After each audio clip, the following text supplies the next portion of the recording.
Publik menanti gelar perkara khusus yang dilakukan Mabes Polri terkait polemik ijazah Jokowi.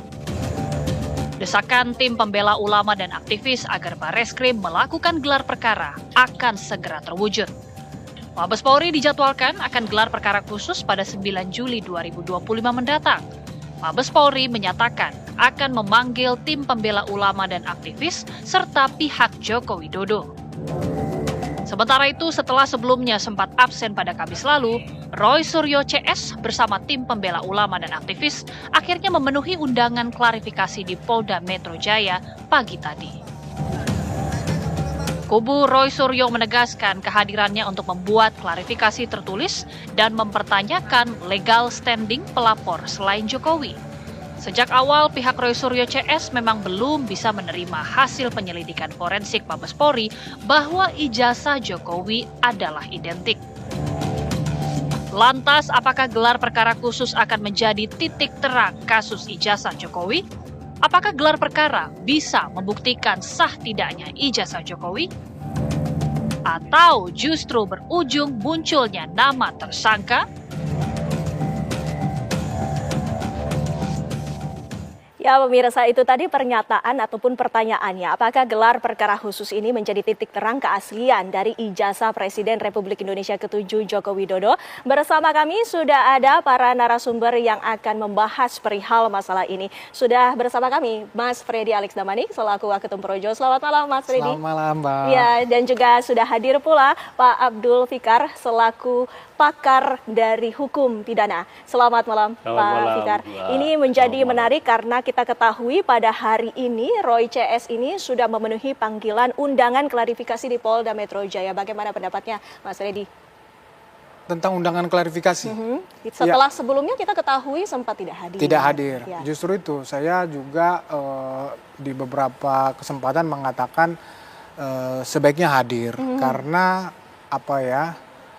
Memang tidak ada unsur upaya paksa di dalam proses penyelidikan, tetapi ya untuk kepentingan pengalaman saya untuk kepentingan katakan yang terperiksa atau terlapor memang lebih bagus sebetulnya hadir. Jadi dia bisa memanfaatkan kesempatan itu untuk melakukan klarifikasi. Fungsinya kan di situ. Ya, dari penyelidik kan memang mencari informasi keterangan awal untuk titik terangnya permasalahan yang dilaporkan. Tetapi saya lihat tadi sepintas juga ternyata mereka juga hanya hadir cuma tidak memberikan keterangan substansinya. Mereka cuma menjawab pertanyaan sehubungan dengan identitas dengan alasan mereka menolak laporan tersebut khususnya karena pelapornya mereka anggap tidak punya legal standing. Nah, inilah sebetulnya itu hak ya, hak terlapor atau terperiksa untuk di dalam pemeriksaan tidak memberikan keterangan atau diam atau tidak menjawab, itu hak sebetulnya. Cuma narasi yang dibangun kan misalnya tidak memiliki legal standing. Ya Pak, kalau saya nggak salah itu relawan itu melaporkan pasal 160. Ya deliknya itu kan delik biasa. Ya jadi bisa dilaporkan siapa saja yang merasa atau mengetahui adanya tindak pidana penghasutan. Nah, di situ teman-teman itu merasa apa yang dilakukan Roy Suryo dan kawan-kawan ini telah menghasut masyarakat, telah menghasut publik sehingga melakukan ada perbuatan pidana kan. Nah, kan kita ini lagi rame banget nih. Kan fakta kan bahwa banyak yang terhasut dengan apa yang dilakukan oleh Roy Suryo dan kawan-kawan ini. Jadi ya menurut saya sih hadapi saja ya, jangan membangun narasi-narasi yang oke lah bisa untuk kepentingan pembelaan dirinya. Tapi narasi-narasi tersebut juga kita perlu garis bawahi bahwa pasal yang digunakan adalah Undang-Undang ITE. Ini yang menjadi persoalan yang selanjutnya. Bukan, kalau yang itu 160. 160 itu juga sempat dinyatakan oleh Roy Suryo bahwa dalam klarifikasi ini sempat irit bicara karena ia hanya menyatakan bahwa dari delik ataupun informasi yang dinyatakan ini sesungguhnya bukanlah yang relevan. Bagaimana Pak Fikar?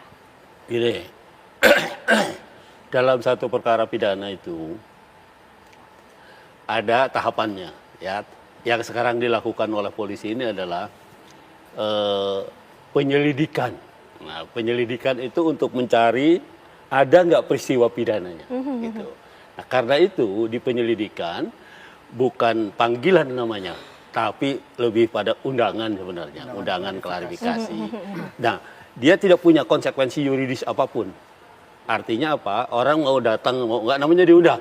Ya undang makan, nggak datang juga nggak apa-apa gitu. Tetapi ketika dipanggil sebagai saksi, itu kan ada konsekuensi yuridisnya. Artinya kalau dipanggil 2 kali nggak datang, dipaksa, panggil paksa gitu. Nah, ini masih penyelidikan mencari peristiwa hukumnya, mencari peristiwa pidananya. Ada tidak peristiwa pidananya sebenarnya?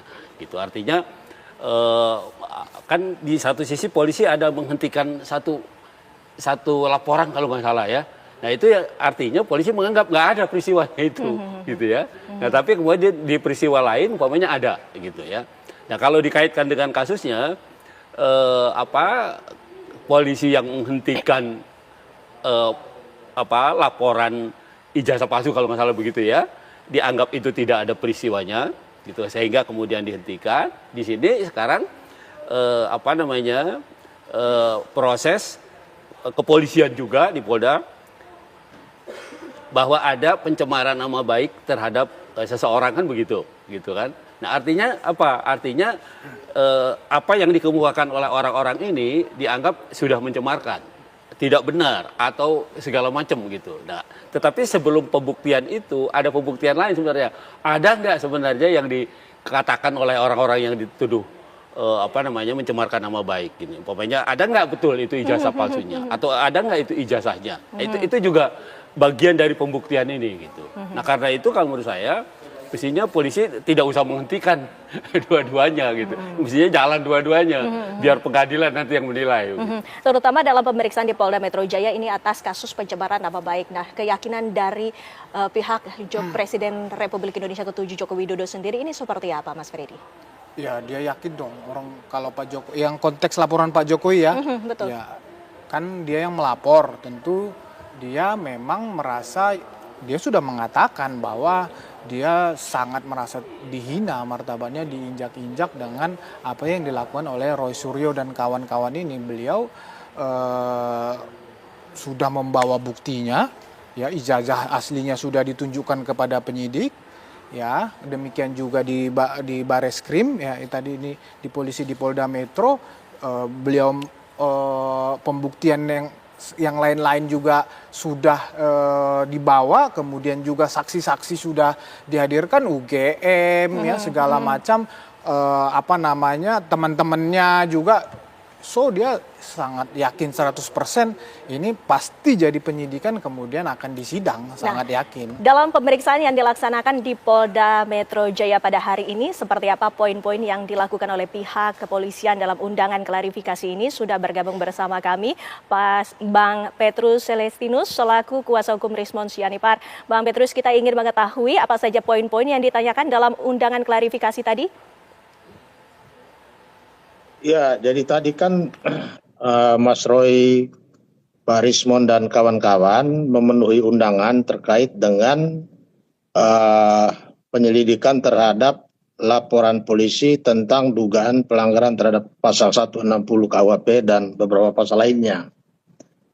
Nah, karena namanya undangan klarifikasi, tentu sikap Mas Roy dan Pak Rismon dan kawan-kawan itu masih tetap sama seperti ketika klarifikasi terhadap undangan mengenai laporan atau pengaduan Jokowi atas dugaan pencemaran nama baik. Jadi banyak pertanyaan yang karena tidak sesuai dengan pengetahuan mereka, karena namanya juga undangan klarifikasi ya, hal yang mereka tidak ketahui pasti mereka tidak menjawab. Dan sekian banyak pertanyaan itu tidak bisa dijawab karena menurut Mas Roy, menurut Pak Rismon dan kawan-kawan, mereka tidak dalam posisi mengetahui langsung tentang peristiwa yang ditanyakan, begitu. Sehingga ini masih memerlukan pengembangan dari jawaban-jawaban yang disampaikan tadi. Baik, begitu. Bang Petrus. Ya, Jadi Fikar. penyelidik belum menemukan apa yang menjadi target dari klarifikasi hari ini. Baik, Bang Fikar, ini menarik untuk dibahas kembali. Jadi belum ditemukan apa yang sesungguhnya dicari oleh pihak kepolisian. Nah, sesungguhnya dalam undangan klarifikasi ini tujuannya itu seperti apa? Ya, tujuannya memastikan ada tidak peristiwa pidananya. Gitu. Itu sebenarnya undangan klarifikasi. Nah, karena itu klarifikasi itu kan tidak terlalu mengikat gitu. Artinya orang mau diundang, mau datang, mau enggak itu bebas-bebas saja karena tidak ada konsekuensi yuridis apapun gitu. Nah, tinggal bagaimana kesigapan kepolisian ini kemudian dia bisa menyimpulkan gitu. Dia bisa mendapat kesimpulan ada tidak sebenarnya sebuah peristiwa pidana itu. Dalam hal ini kan yang jalan perkaranya Pak Jokowi kalau nggak salah ya, laporan pencemaran kan begitu kan. Bukan laporan ijazah palsunya kalau nggak salah, bukan ya. Karena di Polda ya. Di Polda. Nah, itu yang jalan. Nah, itu yang akan dibuktikan itu. Nah, kalau terbukti ada peristiwanya baru naik ke penyidikan, baru dipanggil siapa yang melihat, siapa yang mendengar, siapa yang menyaksikan, siapa yang merasakan, dipanggil jadi saksi semua. Bahkan nanti umpamanya salah satunya bisa ditempatkan sebagai tersangka. Nah, itu proses pidana itu seperti itu. Nah, Bang Petrus sendiri dalam pemeriksaan yang tadi dilakukan oleh Polda Metro Jaya dalam undangan klarifikasi ini juga kami ingin mengetahui apakah juga telah disinggung masalah unsur pidana tersebut. Sama sekali belum. Jadi memang penyelidik berusaha mendapatkan penjelasan atau klarifikasi dari yang diundang terkait dengan laporan beberapa pihak mengenai pasal 160 itu. Tetapi sepertinya karena para pihak yang diundang ini tidak mengetahui apa yang dimaksud dengan peristiwa sesuai dengan pasal 160 itu, sehingga saya katakan bahwa ya penyelidik belum mendapatkan apa-apa dari undangan hari ini. Begitu. Jadi masih belum menyentuh kepada pokok soal. Mengapa ini seperti kesannya Roy Suryo CS ini seperti irit berbicara pada undangan klarifikasi pada kali ini, Bang Petrus? Ya, bagaimana mereka harus berbicara banyak kalau peristiwa yang dilaporkan itu di luar pengetahuan mereka. Mereka tidak tahu apa yang dimaksud, mereka menghasut siapa dan menimbulkan kekerasan terhadap siapa, tidak ada. Apakah dalam pemeriksaan ataupun undangan klarifikasi juga ada bukti-bukti, Bang Petrus, yang sempat dipertanyakan? Belum sampai ke situ. Belum sampai pertanyaan tentang bukti. Karena ya justru keterangan yang dibutuhkan hari ini kan dalam rangka Polri ingin mendapatkan bukti.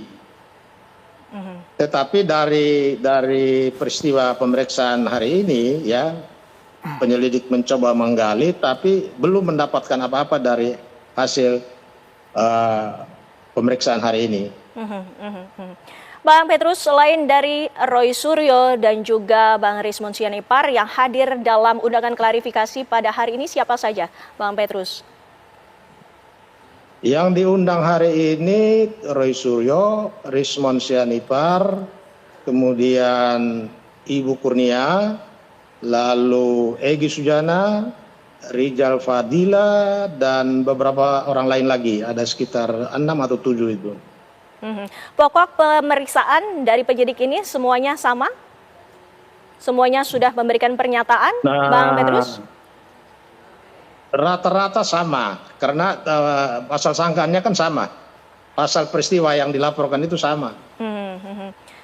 Nah, untuk jawaban yang diberikan kepada pihak penyidik ini sama pula? Nah, tentu gaya bahasanya beda-beda. Gaya bahasanya berbeda, tetapi menyikapi pertanyaan itu mereka memberikan argumentasi yang sama. Baik, Bang Ferdian, ini juga harus dikomentari bagaimana? Ya, itu biasa saja, itu bisa kita nyatakan, kita bilang strategi di dalam menghadapi proses hukum itu, dalam menghadapi pertanyaan-pertanyaan atau penyelidikan dari polisi, dari penyelidik dalam hal ini. Nah, mereka kan menganggap justru kalau semakin banyak saya berbicara, semakin banyak saya memberikan keterangan, justru akan bisa backfire kepada saya, akan dipakai nanti untuk di dalam proses penyidikan. Tapi kan ini tidak berdiri sendiri. Misalnya kan begini, ada di dalam suatu podcast atau ada di dalam suatu katakanlah kayak kita acara begini, ya, atau di televisi mana. Nah, itu kan banyak pihak yang di situ. Artinya sosok Roy Suryo atau Rismon kan tidak sendiri di situ.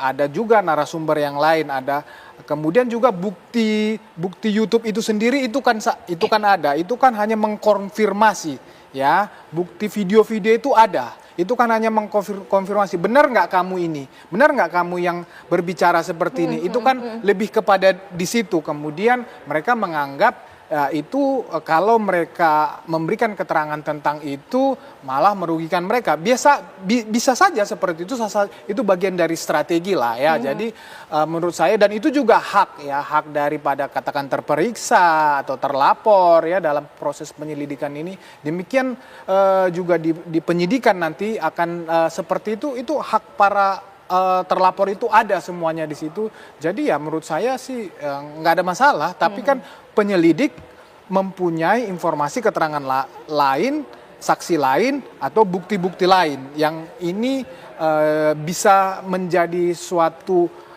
bukti awal ataupun bukti yang cukup ya menemukan peristiwa pidana tadi sehingga menjadi suatu melanjut ke dalam proses penyidikan. Itu. Ya, langkah selanjutnya yang akan diambil oleh Roy Suryo dan kawan-kawan adalah gelar perkara khusus. Dan ini juga menarik untuk dibahas. Pemirsa, kami akan hadirkan perbincangannya.